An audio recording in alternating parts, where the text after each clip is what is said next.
नमस्कार, मैं हूं वर्षा चौधरी और आप देख रहे हैं एसएस न्यूज सिटी हलचल। खबरों की शुरुआत करने से पहले नजर डालते हैं आज की हेडलाइंस पर। एक बार फिर जिला अधिकारी जोहिर बिन सकीर ने कायम की मिसाल, एक दिव्यांग को 20,000 की दी आर्थिक मदद। 8 माह पहले मिलावटखोरों के खिलाफ खाद्य विभाग ने चलाया था अभियान, जांच हेतु प्रयोगशाला भेजे गए नमूने हुए फेल। बुधवार को जिला कारागार में मचा हड़कंप, औचक निरीक्षण करने पहुंचे आईजी। मझौला पुलिस को हाथ लगी एक बड़ी सफलता, लूट के माल सहित एक बदमाश को किया गिरफ्तार। डिलारी थाना क्षेत्र में तेंदुआ मिलने से मचा हड़कंप, ग्रामीणों ने तेंदुए को उतारा मौत के घाट। शुरुआत करते हैं आज की पहली खबर के साथ। बुधवार को जिला कारागार में उस वक्त हड़कंप मच गया जब जिला कारागार का औचक निरीक्षण करने आईजी कारागार पहुंचे। आए दिन जिला जेल से शिकायतें मिलती रहती हैं, इसी को लेकर आज आईजी जीएल मीना जेल का औचक निरीक्षण करने पहुंचे। आईजी के पहुंचते ही जेल प्रशासन में हड़कंप मच गया। निरीक्षण के बाद आईजी ने मीडिया से मुखातिब होते हुए कहा कि मुलाकात कराने में पैसे लेने का मामला सामने आया है और खाने में कमी पाई गई है। साफ सफाई को लेकर आईजी संतुष्ट दिखाई दिए। इसको मिलाई में कुछ पैसे लेने की शिकायत प्राप्त हुई है, इसमें लैब में तो जांच करा के कार्रवाई की जाएगी मिलाई में। उसके अलावा सर क्या निर्देश दिए गए हैं सर? खाने की गुणवत्ता में सुधार की आवश्यकता है। पैसा सर किस तरह कैंटीन में सुधार की आवश्यकता है। और सर मैंने कह रहे हैं कि बंदियों की किसी तरीके का और समझते हैं और बंदियों की जो है खानपान का हो ही गया। ओवर क्राउडिंग की प्रॉब्लम है यहाँ। ओवर क्राउडिंग सर जेल वाला सर क्या चल रहा है? जेल शिफ्टिंग होना का रजिस्ट्री की कार्रवाई चल रही है। पैसा रिलीज कर दिया गया रजिस्ट्री के लिए टोटल, और जैसे रजिस्ट्री हो जाएगी नई जेल का निर्माण शुरू हो जाएगा। लगभग 650 की क्षमता है, लगभग 3000 करीब बंदी है और यहाँ सबसे ज़्यादा सजा याफ्ता बंदी है। तो क्या उनको अन्य जेलों सेंटर जो रूल है उसके उसका हम परीक्षण करेंगे। लगभग यहाँ 400 जो है सिद्ध दोष बंदी है और नियम यह है कि सिद्ध दोष बंदी को सेंट्रल जेल में रखा जाए। तो हम परीक्षण के उपरांत कुछ जो भी बंदी ट्रांसफर हो सकते हैं तो ट्रांसफर करेंगे।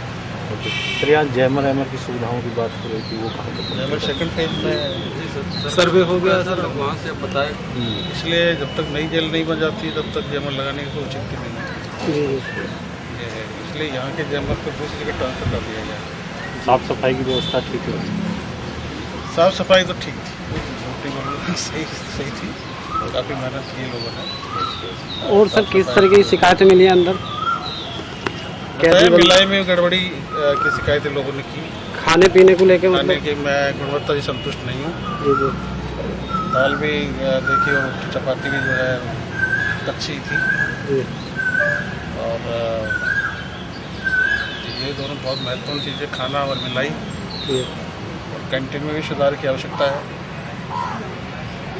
और मेरा स्पष्ट निर्देश है कि अगर कोई गड़बड़ी होगी और उसके लिए चाहे कोई कितना भी बड़ा अधिकारी हो, चाहे वरिष्ठ अधीक्षक हो, चाहे जेलर हो, लंबित करके खिलाफ कार्रवाई की जाए। सर कुछ शिकायतें मिलती है अंदर से सट्टे का काम भी किया जाता है।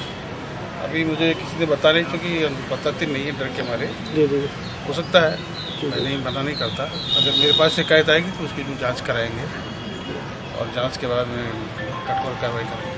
सर इसमें पुरुष कारागार में तो ओवर क्राउड है सर, बराबर में भी सर महिला कारागार में भी ओवर क्राउड हो रहा है। 128 क्वान्टिटी 129 हो गई सर। किसमें समस्या शायद प्रदेश में सबसे ज़्यादा है। जहाँ तक मैं देख रहा हूँ यहाँ लगभग 3500 बंदी बंद है।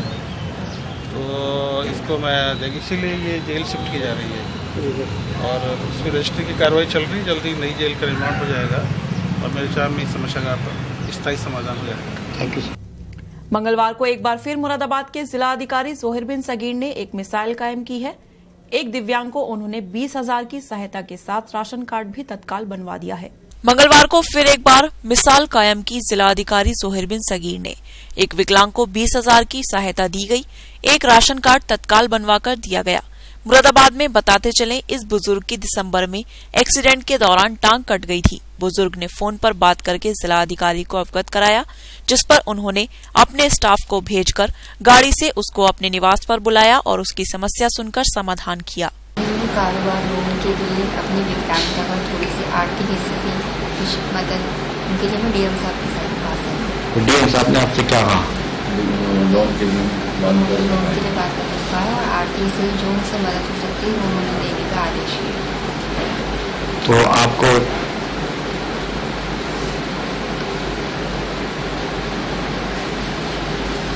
संतोषजनक जवाब मिला है? हाँ मिला है। तो आपको खुशी हुई डीएम साहब से? जी बहुत खुशी हुई, जितना चाहा था उससे बढ़ के। सरकार के कड़े निर्देश के बाद से 27 अप्रैल से जिले में हाई स्कूल व इंटर की उत्तर पुस्तिकाओं का मूल्यांकन कार्य शुरू होने जा रहा है। मुरादाबाद जिले में 5 केंद्रों पर मूल्यांकन कार्य होगा, जिसकी विस्तृत जानकारी डीआईओएस प्रदीप कुमार द्विवेदी ने दी। बोर्ड की जो परीक्षाएं हैं वो हमारी 16 मार्च से प्रारंभ हो करके और 21 अप्रैल को संपन्न हो चुकी हैं और इसके बाद 27 तारीख से हमारा मूल्यांकन का कार्य प्रारंभ हो रहा है। मूल्यांकन के लिए हमारी जो जनपद की उत्तर पुस्तिकाएं थी वह जिन जनपदों को आवंटित थी उन जनपदों को प्रेषित की जा चुकी हैं और अन्य जनपदों से मूल्यांकन के लिए कापियां भी जनपद के जो 5 मूल्यांकन केंद्र बनाए गए हैं उन 5 मूल्यांकन केंद्रों को प्राप्त होनी प्रारंभ हो गई हैं। लगभग 60 से 70% कापियां आज की तिथि तक प्राप्त हो गई हैं। शेष बची हुई कापियां भी ऐसी संभावना है कि आज रात बिरात तक प्राप्त हो जाएंगी और कल से हमारा मूल्यांकन का कार्य प्रारंभ होगा। इसमें जो 5 केंद्र जनपद में बनाए गए हैं उसमें महाराजा अग्रसेन इंटर कॉलेज और राजकीय इंटर कॉलेज मुरादाबाद, ये दोनों इंटर के मूल्यांकन केंद्र बने हुए हैं और इसके अलावा पारकर इंटर कॉलेज, हैविट और इसी के साथ साथ आर्यन इंटर कॉलेज, ये 3 मूल्यांकन केंद्र हमारे हाई स्कूल के मूल्यांकन केंद्र हैं जहां उत्तर पुस्तकों का मूल्यांकन होगा। मूल्यांकन के लिए सभी तैयारियां पूरी कर ली गई हैं। अभी 9:30 बजे हमने सभी जो मूल्यांकन केंद्रों के 5 उप नियंत्रक हैं उनकी बैठक अपने कार्यालय में हमने आहूत की थी और उनको मूल्यांकन से संबंधित जो सभी दिशा निर्देश हैं उनसे उनको अवगत करा दिया गया है कि उसका 100% अनुपालन कराना है और यह सुनिश्चित करना है कि सभी कापियां हमारे जो आहार्य प्रशिक्षक हमारे परीक्षक हैं उनके द्वारा जांची जाए और जिस विषय का मूल्यांकन जिस परीक्षक द्वारा किया जाएगा यह निश्चित रूप से सुनिश्चित कर लिया जाए कि उसकी अर्हता उस विषय के उत्तर पुस्तकों के मूल्यांकन के लिए है या नहीं है। इसको भी हम लोग सुनिश्चित कराने का प्रयास कर रहे हैं। साथ ही साथ इस बार एक स्पष्ट निर्देश भी परिषद कार्यालय द्वारा दिया गया है। अभी 24 तारीख को बोर्ड कार्यालय में मूल्यांकन से संबंधित बैठक थी जिसमें ज्वाइंट डायरेक्टर, डीआईओएस और सभी उप नियंत्रकों ने भी प्रतिभाग किया था, जिसमें स्पष्ट रूप से निर्देश दिया गया था कि जो भी शिक्षक मूल्यांकन कार्य में लगाए गए हैं, चाहे वह डिप्टी हेड के रूप में लगाए गए हों या परीक्षक के रूप में लगाए गए हों, क्योंकि मूल्यांकन उनका सेवा का एक पार्ट है, सेवा का एक भाग है, इसलिए अनिवार्य रूप से उनको मूल्यांकन कार्य करना ही है। यदि किसी शिक्षक द्वारा इसमें आनाकानी की जाती है या जानबूझकर वो अनुपस्थित रहते हैं तो उसे उन्हें सेवा से अनुपस्थित मानते हुए उनके विरुद्ध जो हमारा माध्यमिक शिक्षा अधिनियम है उसमें जो विहित प्राविधान है उसके तहत उनके विरुद्ध कार्रवाई की जाएगी। ऐसे शिक्षक जो अस्वस्थ होंगे उन्हें मुख्य चिकित्सा अधिकारी द्वारा प्रदत्त चिकित्सा प्रमाण पत्र प्रस्तुत करने पर ही उनको मेडिकल अवकाश देय होगा। अन्य सभी प्रकार के अवकाश जो है वह तात्कालिक प्रभाव से इस अवधि में प्रतिबंधित रहेंगे और हम लोगों का एक उद्देश्य है कि जो निर्धारित समय सीमा परिषद द्वारा दी गई है उस समय सीमा के अंदर हम लोग मूल्यांकन कार्य संपन्न कराएं। कब तक चलेगा सर मूल्यांकन? मूल्यांकन काल 17 तारीख से प्रारंभ होकर के कुल 15 दिनों तक चलेगा। लगभग 12 मई तक हमारा मूल्यांकन का कार्य जो है वह पूरा हो जाएगा और उसी समय सीमा के अंतर्गत हम इसको पूर्ण कराने का प्रयास करेंगे। लगभग कितने शिक्षक इसमें लगाए जाएंगे ड्यूटी में? अब इसका डाटा अभी हम सभी उप केंद्रों से मंगवा रहे हैं और उप केंद्रों से जब ये डाटा हमको मिल जाता है, लेकिन वैसे हमारे ख्याल से लगभग 2000 के आसपास इसमें परीक्षक और जो डिप्टी हेड हैं वो लगभग 2000 के आसपास मूल्यांकन में लगाए जाएंगे जिनके द्वारा मूल्यांकन कार्य पूरा होगा। क्या अपेक्षा? कि हमारा सभी अपने शिक्षक साथियों से यह विनम्र अनुरोध है कि उन्होंने पूरे वर्ष पूरे परिश्रम से विद्यालय का संचालन किया है, बच्चों को पढ़ाया है और पढ़ाने के बाद यह एक अवसर है जहां हम बच्चे का मूल्यांकन करते हैं। तो इसमें हमको पूरी गंभीरता से मूल्यांकन करना है कि किसी बच्चे का कॉपी जांचते समय कोई उसका प्रश्न छूट ना जाए। हमको ये भी ध्यान रखना है कि बच्चे ने जो परिश्रम किया है उसका फल उसको मूल्यांकन के रूप में आप द्वारा दिया जाए, और बच्चों को के हित में, छात्र हित में काम करते हुए हम मूल्यांकन कार्य को पूरा करें, और जो परिषद द्वारा निर्धारित समय सीमा है उसका पालन करें। और परिषद द्वारा यह भी तय किया गया है कि इंटर की 45 कापियाँ प्रतिदिन मूल्यांकित कराई जाएंगी और हाई स्कूल की 50 कापियाँ मूल्यांकित कराई जाएंगी। तो इसका अनुपालन भी हम लोग सुनिश्चित कराएंगे। तो सभी शिक्षकों से हमारा पुनः एक बार विनम्र अनुरोध है कि वह इस कार्य को पूरे मनोयोग से, पूर्ण निष्ठा से, पूर्ण समर्पण के साथ करें, कि जैसे पूरे वर्ष उन्होंने शिक्षण कार्य किया है उसी तरह से मूल्यांकन कार्य को भी वह पूरा करें। बहुत बहुत। शहर में खाद्य विभाग ने करीब 7-8 महीने पहले मिलावट के खिलाफ अभियान चलाया था, जिसकी लेबोरेटरी से रिपोर्ट प्राप्त हो गई है। लेबोरेटरी की जांच में 10 नमूने फेल हो गए हैं। खाद्य विभाग ने करीब 7-8 माह पहले मिलावटखोरों के खिलाफ अभियान चलाया था। इस दौरान मिलावट के शक पर नमूने भरे गए थे। अनार, मौसमी के जूस, पनीर, खोया मावा, स्वीट कॉर्न, खोया पनीर, चीनी सहित अन्य खाद्य पदार्थों की सैंपलिंग कराई गई थी। खाद्य विभाग ने सभी भरे नमूनों को जांच के लिए लैब भेजा था। लैब की जांच में 10 नमूने फेल हो गए। खाद्य विभाग मिलावट के धंधेबाजों के खिलाफ कार्यवाही के लिए एडीएम सिटी कोर्ट में जल्द वाद दायर कराएगी। देखिए, आज की स्थिति में हमारे पास जांच रिपोर्ट जो प्राप्त हुई है, इसमें अनार का जूस का एक नमूना लिया गया था 29/6/2016 को गुरहट्टी चौराहा कोर्ट रोड मुरादाबाद से। इसके ओनर थे इम्तियाज पुत्र से जुबैर अहमद। ये अनार का जूस सब स्टैंडर्ड आया है। एक लिया गया था मौसमी का जूस, फ्रेश जूस गुरहट्टी चौराहा कोर्ट रोड से 16/6 का नमूना है, जिसकी जांच रिपोर्ट अब प्राप्त हुई है। ये भी सब स्टैंडर्ड आया है। पनीर सब स्टैंडर्ड है, कंजरी सराय पाल डेयरी से लिया गया था। ये 9/8/16 का नमूना है। चीनी जो सामान्य रूप से घरों में उपयोग किया जाता है, इसका नमूना बस स्टैंड ग्राम चौडारा थाना बिलारी से लिया गया था, जो 21/7/16 को आज की डेट में उसकी रिपोर्ट आई, सब स्टैंडर्ड प्राप्त हुई है। मिक्स मिल चौधरी दूध भंडार स्टेडियम रोड रामला बिहार से लिया गया था। इसका भी सब स्टैंडर्ड प्राप्त हुआ है। इसके अलावा कुछ रिपोर्टें और हमारे पास। ये मिक्स मिल का मुरादाबाद रोड कुंदरकी का नमूना 5/9/16 का है, जिसकी रिपोर्ट अब प्राप्त हुई है। ये भी सब स्टैंडर्ड का प्राप्त हो रहा है। स्वीट कॉर्न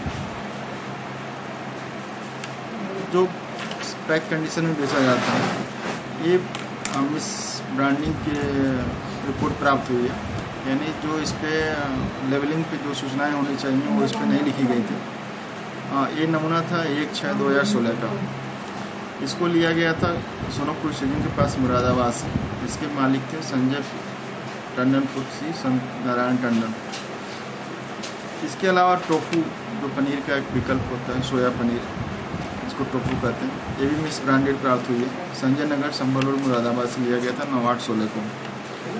मिक्स मिल सब स्टैंडर्ड प्राप्त हुआ है 14/9/2016 का नमूना पीतल नगरी मुरादाबाद से।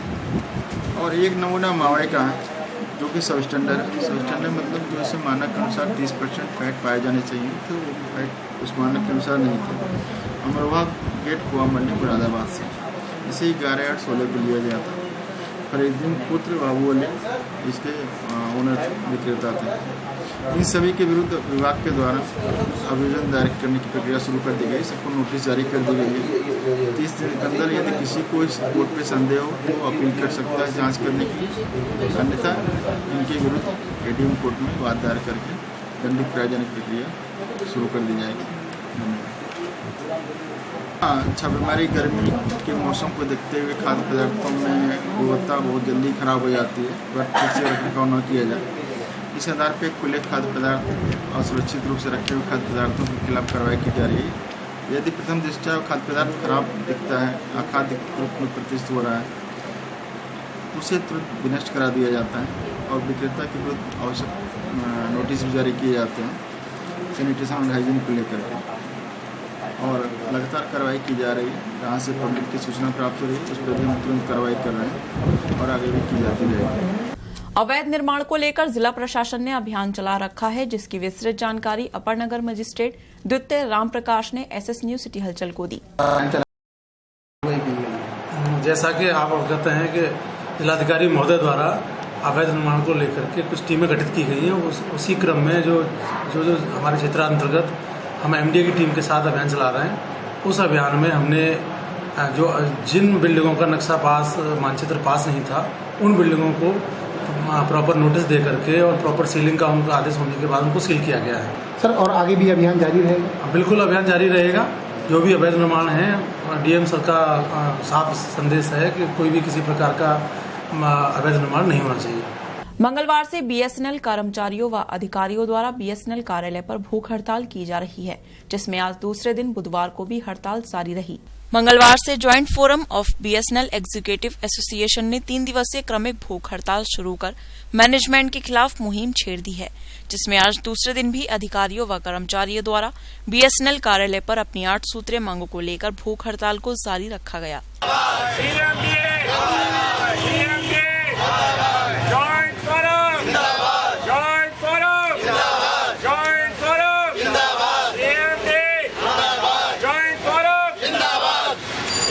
जिंदाबाद सीएमडी मुर्दाबाद डायरेक्टर एचआर मुर्दाबाद जॉइंट फोरम जिंदाबाद जॉइंट फोरम जिंदाबाद सीएमडी मुर्दाबाद जॉइंट फोरम जिंदाबाद जॉइंट फोरम। इस अवसर पर एसएनईए के पदाधिकारी अनुराग शुक्ला, एचएस शर्मा, नन्हे लाल, एआईजीईटीओ के अब्दुल फारूकी, दोशांत वर्मा, प्रमोद विस्ट आदि मौजूद रहे। बीएसएनएल के जो अधिकारी वर्ग है उसके साथ बीएसएनएल मैनेजमेंट शुरू से ही धोखा करता आया है। हमारे जो डीपी के द्वारा प्रस्तावित वेतनमान थे वो हमको नहीं दिए गए, इसलिए बीएसएनएल के अधिकारी वर्ग में जितनी भी एसोसिएशंस हैं इस बार वो सब एक मंच पर आकर उन्होंने ये प्रण किया है कि जब तक मांगे हमारी पूरी नहीं की जाएंगी, जब तक हमें स्टैंडर्ड पे स्केल्स नहीं दिए जाएंगे, तब तक हम ये भूख हड़ताल अपनी जारी रखेंगे। सुपर एनुएशन बेनिफिट्स वो भी हमको नहीं दिए गए, जो 30% है सुपर एनुएशन बेनिफिट्स डीबी के द्वारा थर्ड पीआरसी के द्वारा हमारे लिए प्रस्तावित थे, वो भी हमको नहीं दिए गए। इसके अलावा जो लोगों ने एग्ज़ाम पास किया हुआ है JTU to SD, उनकी पोस्टिंग भी अभी तक नहीं दी गई है। इस प्रकार इस रवैये के खिलाफ सभी लोग एकजुट हो गए हैं। अगर आपकी मांगे ये हैं जो मानी नहीं गई तो फिर क्या करेंगे इसका आगे? अभी 3 दिवसीय भूख हड़ताल है, उसके बाद 28 तारीख को सामूहिक अवकाश है। अगर तब भी बीएसएनएल मैनेजमेंट नहीं चेतता है तो फिर आगे और कार्रवाई की जाए। बुधवार को northern railway men's union Moradabad मंडल की मंडल परिषद की रेलवे ऑफिसर्स क्लब में बैठक आयोजित की गई, जिसमें भारी संख्या में कर्मचारी व अधिकारी मौजूद रहे। आज एनआरएमयू मुरादाबाद मंडल की मंडल परिषद की एक बैठक का आयोजन रेलवे ऑफिसर्स क्लब में किया गया, जिसमें एनआरएमयू के महामंत्री शिव गोपाल मिश्रा भी मौजूद रहे। जो कभी दूसरे संगठनों में लोग काम करते थे, लेकिन नॉर्दर्न रेलवे मेंस यूनियन के विचारधारा से, नॉर्दर्न रेलवे मेंस यूनियन के कृत्यों से प्रभावित होकर के हमारे बीच में आने का काम किया है। हम लोग सबकी जिम्मेदारी है कि हम उनको अपने इस जमात में जो हॉस्पिटल से है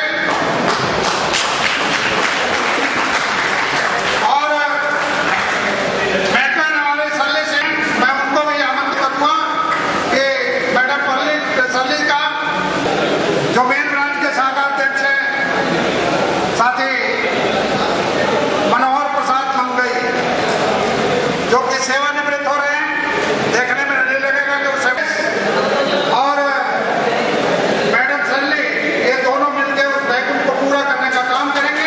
बैठक का शुभारंभ शिव गोपाल मिश्रा को एमपी चौबे द्वारा माला पहनाकर व शॉल उड़ाकर किया गया। बैठक की अध्यक्षता मंडल अध्यक्ष आरके वाली व संचालन मंडल मंत्री एमपी चौबे ने किया। बैठक में जीते हुए डेलीगेट्स को फूलमाला पहनाकर सम्मानित भी किया गया। देखिए, इम्तिहान में जब आदमी बैठता है तो सोच करके बैठता है कि 80%, 90% एक आउटस्टैंडिंग नंबर लाने का प्रयास करो, लेकिन आप 100 में से 100 नंबर लाए हो, एक इतिहास कायम करने का काम आप लोगों ने किया है। ये बहुत ही मुबारक है।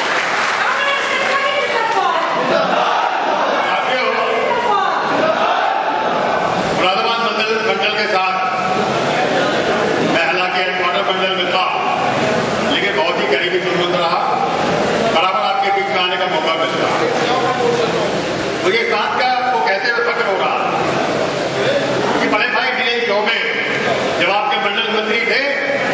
तभी इन्होंने बहुत दूरदर्शी प्लान बनाने का काम शुरू किया। बैठक में NRMU के अध्यक्ष SK त्यागी, केंद्रीय उपाध्यक्ष SU शाह, अजीत सिंह आदि ने भाग लिया।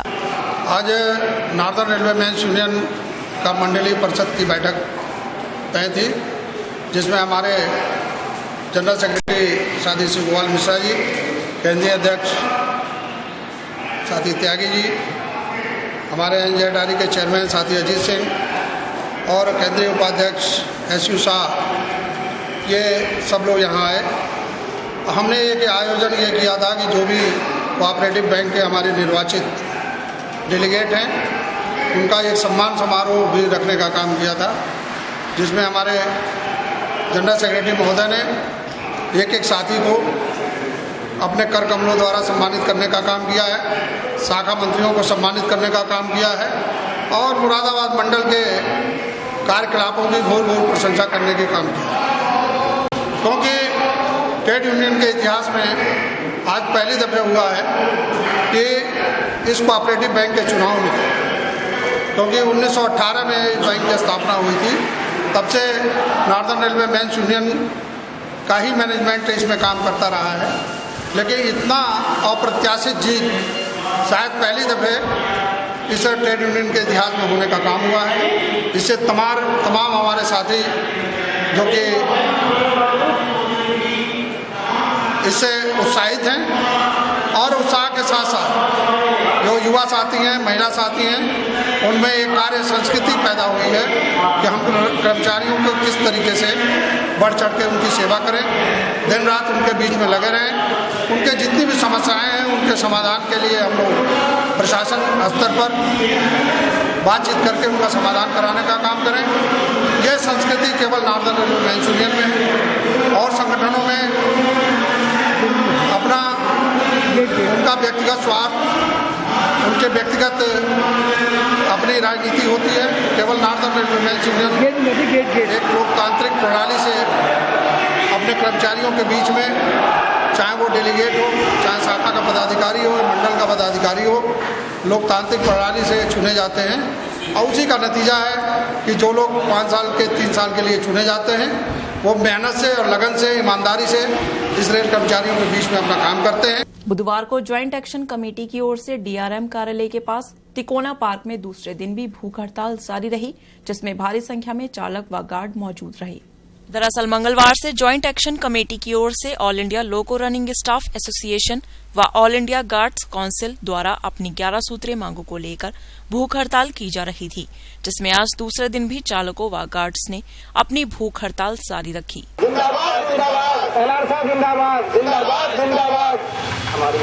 हमारी मांगे पूरी करो, हमारी मांगे पूरी करो, हमारी मांगे पूरी करो, पूरी करो, अधूरे भत्ते पूरे करो, पूरे करो, जो भत्ते हमारे रोके गए उन्हें पूरे करो, हाथ उठा के पूरे करो, हमारी सब समस्याओं का हल निकालो। जिसकी अध्यक्षता शाखा सचिव AP भटनागर ने की व संचालन जोनल सेक्रेटरी मुकुल सक्सेना ने किया। साथ ही गार्ड्स व चालकों ने अपनी मांगों का ज्ञापन मंडल रेल प्रबंधक को सौंपने का फैसला लिया है। ये हम लोग जो 2 दिन की भूख हड़ताल पे बैठे हुए हैं, इसका प्रमुख जो हमारी मांग थी वो पे कमीशन की जो रिकमेंडेशन थी कि हमारा 14.29% की वेतन वृद्धि दी जाए, वो सभी कैटेगरी में दी गई, लेकिन रनिंग कैटेगरी को 14.29% की वेतन वृद्धि नहीं दी गई। तो उसके लिए हमारी भारत सरकार के समक्ष इस मांग को पूरा करने के लिए ये भूख हड़ताल की जा रही है। दूसरा, हमारे लिए जो हमारे भत्ते हैं, जिसमें माइलेज के रेट हैं और अन्य मांगे हमारी जैसे HRA है और हमारे रेस्ट की समस्याएं हैं कि रनिंग कर्मचारियों को समय से रेस्ट नहीं मिल रहा। जो रेस्ट देने के प्रोविज़न के लिए एक कमेटी भारत सरकार ने बनाई थी, उसकी जो रिकमेंडेशन आई थी उसको भारत सरकार ने लागू नहीं किया है। तो उन रिकमेंडेशन को लागू कराने के लिए, साथ ही जो हमारे यहाँ कुछ हमारी लोकल डिमांड्स भी हैं कि गार्डों में लंबे समय से रिक्तियाँ चली आ रही हैं, उन रिक्तियों को भरा नहीं गया और रिक्तियाँ भरी भी जाती हैं तो इस तरह से भरी जाती हैं कि वो 1-2 महीने 3 महीने के बाद वो गार्ड रिटायर हो जाते हैं और वैकेंसी लगातार बनी रहती है, जिसकी वजह से हमें समय से न तो रेस्ट मिल पा रहे हैं, न छुट्टी मिल पा रही है, और काम के घंटे भी हमारे अधिक हो रहे हैं। ड्यूटी जो हमारे एज पर रूल जो ड्यूटी है उससे कहीं अधिक घंटे ड्यूटी ली जा रही है। तो काफ़ी कर्मचारी हमारे इसकी वजह से बीमार हो रहे हैं, और विगत हमारे 2 वर्षों में कई साथी अकाल मौत का शिकार भी हुए हैं, और दर्जनों साथी हमारे मेडिकल डिकैटराइज हुए हैं। तो इन सभी मांगों को लेकर के, और एक MSCP भारत सरकार की एक योजना है, फाइनेंशियली अपग्रेडेशन दिया जाता है। 30 साल की नौकरी में 3 कम से कम वित्तीय अपग्रेडेशन दिए जाते हैं, उससे भी हमारी कैटेगरी को, रनिंग कैटेगरी को अलग रखा गया है। साथ ही लोकल स्तर पर हमारे गार्डों का वैकेंसी होने के कारण उनका उत्पीड़न किया जा रहा है। शहर में अपंजीकृत रिक्शाओं का चलना होगा अब बंद। दरअसल पुलिस व परिवहन विभाग द्वारा ज्वाइंट अभियान चलाया जा रहा है, जिसमें अपंजीकृत रिक्शाओं के चलने पर रोक लगाई जा रही है। इस विषय में ज्यादा जानकारी RTO सुरेंद्र कुमार ने SS न्यूज सिटी हलचल को दी। शासन के आदेश पहले भी आए हुए थे, उसमें यह है कि जो ई-रिक्शा अनधिकृत रूप से अपंजीकृत चल रहे हैं उनके खिलाफ कार्रवाई करने के लिए आया। उस पर हम लोगों ने कार्रवाई शुरू कर दी है, और जितने भी ई-रिक्शा के वाहन स्वामी हैं इनसे अनुरोध है कि जो मानक के अनुरूप हों या ARI द्वारा अप्रूव हों, वो अपने वाहनों का जो है तुरंत जो है रजिस्ट्रेशन विभाग में करा दें। और इनके खिलाफ एक ज्वाइंट अभियान पुलिस और परिवहन विभाग द्वारा शुरू किया जा रहा है कल से। और इसमें जो है जो भी गाड़ी अपंजीकृत है उनको जो है बंद किया जाएगा, मुक्त किया जाएगा। तो ये सर अभियान कब तक चलेगा? किस तरह? ये अभियान तो हमारा कंटिन्यू चलेगा जब तक ये रजिस्टर्ड है। ई-रिक्शा मेरा जो है RTO जो चलेंगे अब सिर्फ नंबर लेकर चलेंगे, रजिस्ट्रेशन होकर चलेंगे? हाँ, रजिस्ट्रेशन उनका जो प्रॉपर प्रक्रिया है उसमें वो रजिस्ट्रेशन कराएं, टैक्स जमा करें, चले। दलित मुस्लिम एकता मंच का एक प्रतिनिधि मंडल लखनऊ में पहुंचकर वाल्मीकि समाज की विभिन्न समस्याओं के निस्तारण को लेकर मुख्यमंत्री से मिला और अपना मांग पत्र भी सौंपा, जिसकी विस्तृत जानकारी मंच के राष्ट्रीय अध्यक्ष फकीर चंद नागवंशी ने दी। दलित मुस्लिम एकता मंच का एक प्रतिनिधिमंडल माननीय मुख्यमंत्री श्री योगी नाथ जी से मिले थे।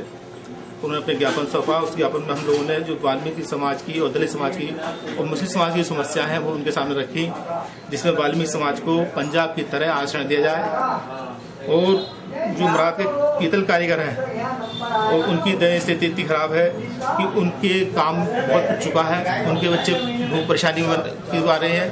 तो हमने मांग की है कि पीतल कारीगर का जो बीमा 2 लाख तक कराया जाए। तीसरी मांग हमने रखी जो वाल्मीकि समाज है, सफाई कर्मचारी है और पीतल कारीगर है, क्योंकि इनका जो काम इतना गंदा है कि उनकी जो गंदगी उसकी पेट में जाती है, तो इनका जो है साल में एक बार मेडिकल कराया जाए।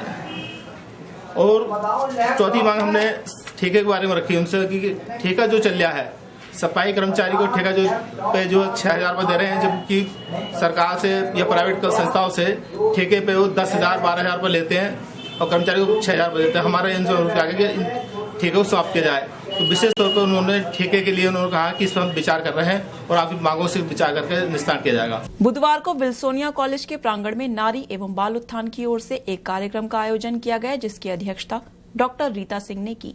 कार्यक्रम का शुभारंभ दीप प्रज्वलन कर किया गया। साथ ही कक्षा 12 की छात्राओं ने नृत्य नाटिका के द्वारा कन्या भ्रूण हत्या का संदेश दिया।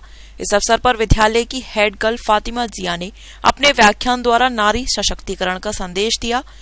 सभी उपस्थित अतिथियों ने अपने अपने विभिन्न विचारों से बच्चों को विभिन्न तरीके से नारी और बाल उत्थान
साथ ही विद्यालय के छात्र छात्राओं ने अपने अपने विचारों से अवगत कराया तथा सभी छात्र छात्राओं ने प्रार्थना की कि नारी का सम्मान करें और यह कार्य अपने घर से प्रारंभ करें। आज हमारे स्कूल में नारी और बाल उत्थान समिति वकीलों ने प्रोग्राम दिया, जिसमें कमिश्नर साहब को भी आना था और इनकम टैक्स कमिश्नर आए थे और बहुत सारे एमिनेंट पर्सन्स भी हमारे स्कूल में मौजूद रहे, जिन्होंने नारी सशक्तिकरण के बारे में बताया और यहाँ पे मौजूद बच्चों ने उसका बहुत अच्छे से सुना और उस पर अमल करने की कोशिश कर रहे हैं। बच्चों को समझाया गया कि किस तरह से नारी का सशक्तिकरण होना चाहिए और यहाँ पे नर और नारी के लिए समान है, तो दोनों को ही इसके बारे में सोचना चाहिए और इन सब चीज़ों को जो हम सुन रहे हैं उसको इम्प्लीमेंट भी होना ज़रूरी है। इसके लिए सरकार से भी मदद मांगी गई और कहा गया कि आप सब मिलकर हम इस देश को कुछ बदलें और इस देश के लिए भला करें। इस अवसर पर मुकुल अग्रवाल, नीतू सिंह, यदुवेंद्र सिंह, ब्रह्म कुमारी, नीरा आदि लोग मौजूद रहे। Kausar Ali, SS news, Moradabad.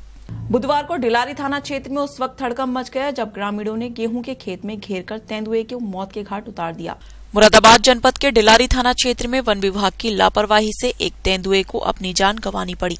पिछले 1 महीने से तेंदुए के होने की शिकायत कर रहे ग्रामीणों ने आज गेहूं के खेत में तेंदुए को घेर लिया और लाठी डंडों से पीट कर उसे मौत के घाट उतार दिया। डिलारी थाना क्षेत्र के चंदपुरा गांव में आज सुबह खेत में जा रहे ग्रामीणों पर अचानक तेंदुए ने हमला कर दिया और 4 ग्रामीणों को घायल कर दिया। किसी तरह जान बचाकर खेत से भागे ग्रामीणों ने गांव में वापस आकर लोगों को जानकारी दी तो सैकड़ों ग्रामीण हाथों में लाठी डंडे लेकर खेत में पहुंच गए और तेंदुए को घेर लिया और लाठी डंडों से पीट कर उसे घायल कर दिया और तब तक पीटते रहे जब तक उसने दम नहीं तोड़ दिया। तेंदुए की मौत की सूचना मिलते ही पुलिस ने मौके पर पहुंचकर घायल ग्रामीणों को इलाज मुहैया करवाया और तेंदुए के शव को कब्जे में लेकर वन विभाग को सूचना दी।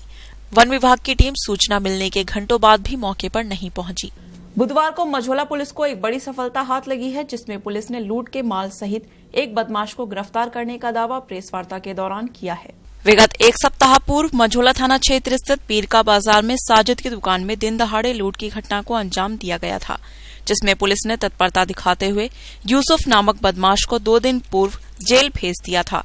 आज पुलिस ने लूट के माल को खरीदने वाले इस्लाम निवासी ईदगाह थाना गल शहीद को गिरफ्तार कर लिया है। पुलिस ने लूटे माल को भी बरामद किया है। घटना का अनावरण करने वाली टीम को 5,000 रूपये इनाम देने की घोषणा की गई है। ये 19/4/2017 को थाना मझौला में जयंतीपुर पीर के बाजार क्षेत्र में लूट की घटना दिन दिहाड़े कारित की गई थी। इसमें पहले पुलिस ने यूसुफ नाम के अभियुक्त को गिरफ्तार करके जेल भेज दिया था। आज इसमें दूसरा अभियुक्त जिसने लूट का माल खरीदा है, इस्लाम पुत्र फिदा हुसैन, रहने वाला गलशेद का है। पुलिस ने उसकी गिरफ्तारी की है और उससे लूट का जो माल है वो बरामद किया है। कितने लोग शामिल थे घटना में? इसमें यूसुफ नाम के जो अभियुक्त था उसे हम भेज चुके हैं। जो दुकान का मालिक है उसके अनुसार 3 लोग इस घटना में शामिल थे। 2 और लोगों की तलाश में पुलिस। मंगलवार की रात मझौला थाना क्षेत्र में बदमाशों ने कहर बरपाया है, जिसमें बदमाशों ने 3 ग्रामीणों को गोली मारकर घायल कर दिया। बदमाशों द्वारा ग्रामीणों को गोली मारने की ये घटना मझौला थाना क्षेत्र स्थित मजरा खादाना की है। दरअसल बीती रात यहां के रहने वाले रंजीत के घर में लूट के इरादे से बदमाश घुस आए। जाग होने पर ग्रामीणों ने बदमाशों का पीछा किया। बचाव में बदमाशों ने फायरिंग कर दी, जिसमें मेहरपाल, जोगेंद्र और अजयपाल घायल हो गए। घायलों का कहना है कि पुलिस काफी देर से पहुंची। फिलहाल घायलों का अस्पताल में उपचार चल रहा है। हमारे यहाँ पर रात के 1:20 पर बदमाश आए। अच्छा, घर में घुस गए। फिर क्या हुआ? फिर शोर मचाया तो भागने लगे। तो उन्होंने कोई फायरिंग भी की? पीछा करने को हमने पीछा करा। हमने पीछा करा तो फायरिंग की थी उन्होंने। तो कितने लोगों की गोली लगी? 3। अच्छा, किसके घर में बदमाश घुसे थे? रंजीत। अच्छा, तो कोई लूटपाट कर पाए बदमाश या नहीं? नहीं, लूटपाट नहीं। भाग गए। आप क्या लगाए? हमारे गोली लगी। पुलिस पहुंच गई मौके पर? नहीं, 2 घंटे बाद पहुंची थी। मंगलवार की रात कटघर थाना क्षेत्र में उस वक्त सनसनी फैल गई जब पूर्व प्रधान का शव हाईवे किनारे पड़े होने की खबर क्षेत्र में फैली। मृतक के परिजन चुनावी रंजिश के चलते हत्या होने का आरोप लगा रहे हैं। हाईवे किनारे शव के मिलने की ये घटना कटघर थाना क्षेत्र स्थित बाईपास की है। दरअसल मुंडापांडे थाना क्षेत्र के मुड़िया मलकपुर निवासी पूर्व प्रधान शफीक के गांव के निजामुद्दीन से चुनावी रंजिश चल रही है। बीती रात वह घर से बाइक द्वारा पागबड़ा के लिए निकला था। उसी दौरान उसका शव बाईपास पर फुलवारी में पड़ा हुआ मिला। सूचना पाकर पहुंचे परिजनों ने निजामुद्दीन और सलीम पर हत्या का आरोप लगाया है। फिलहाल पुलिस ने शव का पंचनामा भरकर पोस्टमार्टम कराया है और पूरे मामले की जांच शुरू कर दी है। अच्छा, क्या जानकारी मिली आपको घटना के बारे में?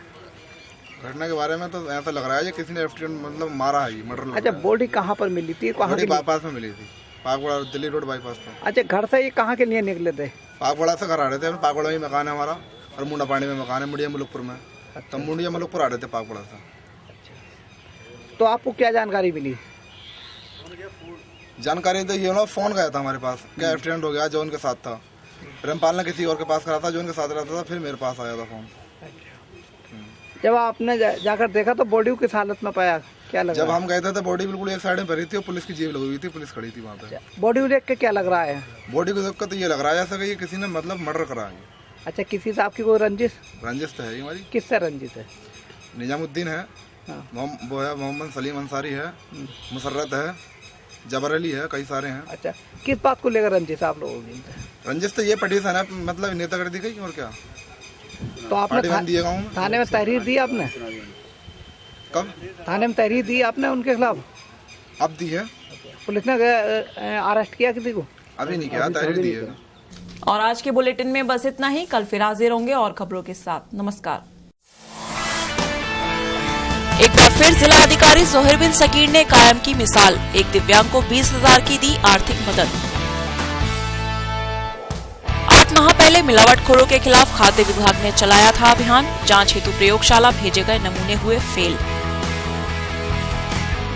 बुधवार को जिला कारागार में मचा हड़कंप। औचक निरीक्षण करने पहुंचे आईजी। मझौला पुलिस को हाथ लगी एक बड़ी सफलता। लूट के माल सहित एक बदमाश को किया गिरफ्तार। डिलारी थाना क्षेत्र में तेंदुआ मिलने से मचा हड़कंप। ग्रामीणों ने तेंदुए को उतारा मौत के घाट।